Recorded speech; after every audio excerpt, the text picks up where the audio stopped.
शहर एक ऐसा आकर्षक चुंबक जो सदियों से आसपास और दूर दराज के लोगों को अपनी ओर खींचता चला आया है। जहां छोटे कस्बों से लोग बड़ी उम्मीदें लेके आते हैं, उम्मीदें नौकरी की, रोजगार की, तरक्की की, एक सुनहरे कल की। हर सुबह कोशिशें जिंदगी की एक नई शुरुआत करने की। शहरों का दिल तो बड़ा होता है, लेकिन बढ़ती हुई आबादी को आश्रय देने की क्षमता कम होती जा रही है। The National Urban Health Mission aims at filling the gap of preventive and promotive health care in urban areas. Though urban areas have tertiary and secondary health infrastructure, primary health care facilities are largely lacking. India started with a very ambitious program called the National Rural Health Mission. There was huge amount of migration into urban areas. Urbanization was very rapidly going on.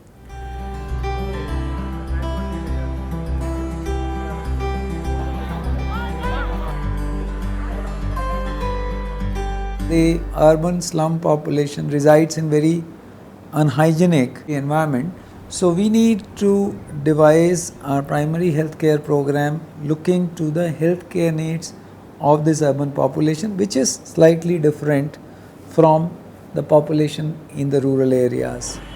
शहरी क्षेत्र में रह रही गरीब जनता को स्वास्थ्य सेवाओं का लाभ उठाने के लिए कई चुनौतियों का सामना करना पड़ता है। केवल स्वास्थ्य सेवाओं का आस पड़ोस में उपलब्ध होना ही काफी नहीं था। इन सेवाओं को उपभोक्ताओं तक पहुंचाना भी जरूरी था। ज्यादातर कमजोर वर्ग के लोग अशिक्षित होने की वजह से नीम हकीमों के भरोसे रहते हैं, अपने आप को सामाजिक रूप से बहिष्कृत महसूस करते हैं। वे स्वास्थ्य केंद्रों के आधुनिक वातावरण से ज्यादातर अपरिचित होते हैं और वहां जाने से झिझकते हैं। कई बार तो उन्हें ये भी नहीं मालूम होता कि ऐसे सरकारी केंद्रों में स्वास्थ्य सेवाएं निःशुल्क उपलब्ध हैं। इन कारणों से भी शहरों का कमजोर वर्ग स्वास्थ्य और खुशहाली से वंचित रह जाता है। ऐसे में जमीनी स्तर पर आशा और समुदाय के कार्यकर्ता लोगों को स्वास्थ्य सेवाओं से जोड़ने की कड़ी का काम करते हैं।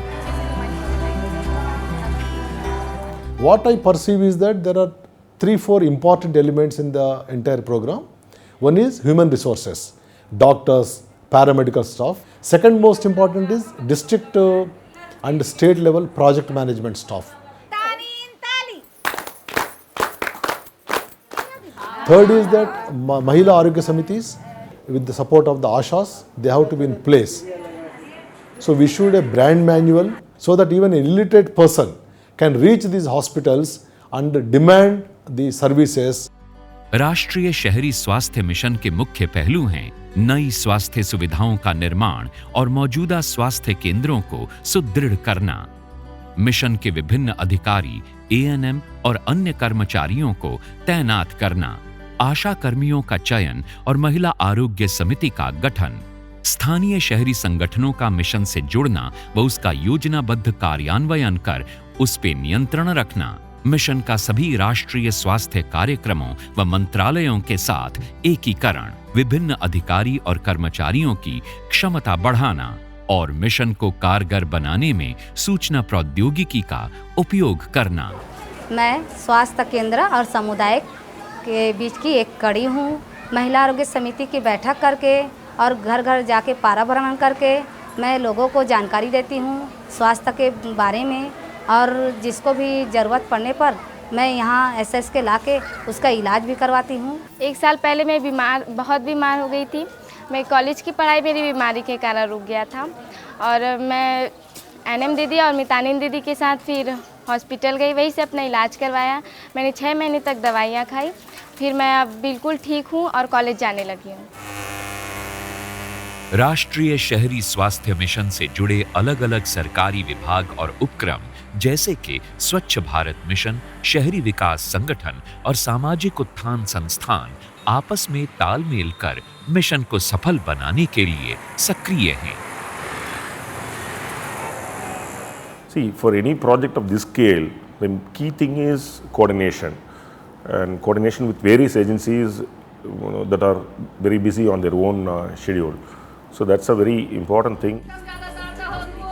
राष्ट्रीय शहरी स्वास्थ्य मिशन को कामयाब बनाने में जमीनी स्तर पर शहरी समुदायों का महत्वपूर्ण योगदान है, चाहे वे आशा कार्यकर्ता हों या फिर महिला आरोग्य समिति के कार्यकर्ता। सभी झुग्गी झोंपड़ी और गली गली जाकर उपलब्ध सरकारी स्वास्थ्य सुविधाएं और लाभ संबंधी जानकारी लोगों तक सीधे पहुंचाने का काम कुशलता से करती हैं।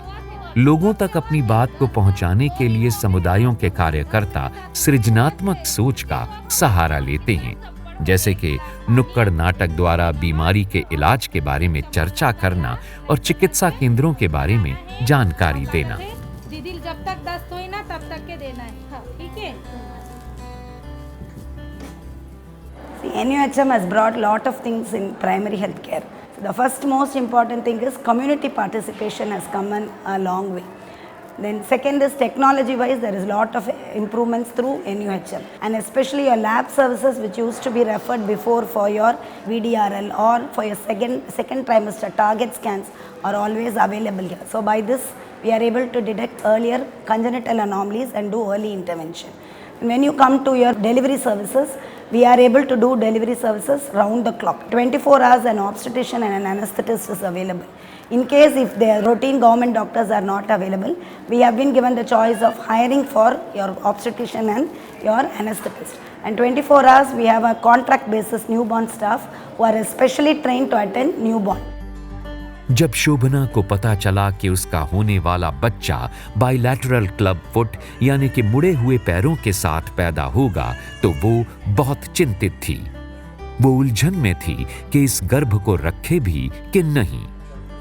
इस मुश्किल घड़ी में अर्बन हेल्थ नर्स ने शोभना को स्नेह भरा आश्वासन दिया कि उसके बच्चे की बीमारी का इलाज हो सकता है, और ऐसा ही हुआ। शोभना ने अपने बच्चे को उसी सरकारी स्वास्थ्य केंद्र में जन्म दिया। கவர்மெண்ட் ஹாஸ்பிட்டல் நாங்கள் வந்தோம், எங்கள் பாப்பாவுக்கு கால் நல்லா சரி பண்ணாங்க. நான் ரொம்ப கஷ்டத்தோடு வந்த இந்த ஹாஸ்பிட்டலுக்கு இந்த மாதிரி இருக்கே குழந்தை அப்படின்ட்டு. இங்கேயும் நல்லா சரி பண்ணாங்க, G3 ஹாஸ்பிட்டலையும் எக்மோர் ஹாஸ்பிட்டலையும் நல்லா பார்த்து அனுப்புனாங்க. இப்போ என் பாப்பாவை இங்கே செக்கப் கூட்டின்னு வரும்போதெல்லாம் நல்லா தான் இருக்கான். Recently we have introduced polyclinics in UCHCs. The working hour of the polyclinic is between 5 p.m. to 9 p.m. This is mainly for the working people, those who are unable to come in the morning.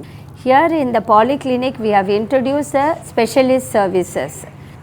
In future we are planning to introduce the polyclinics in the UPHCs also.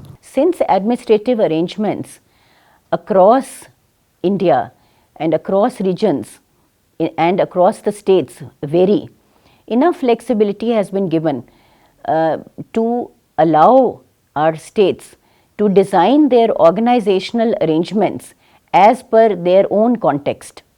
This is important if we need to make this mission a success and ensure that there is enough ownership of not only the state governments but also all the stakeholders. राष्ट्रीय शहरी स्वास्थ्य mission देश के हर राज्य के हर शहर में स्वास्थ्य सेवाएं पहुंचाने के उद्देश्य से स्थापित किया गया है।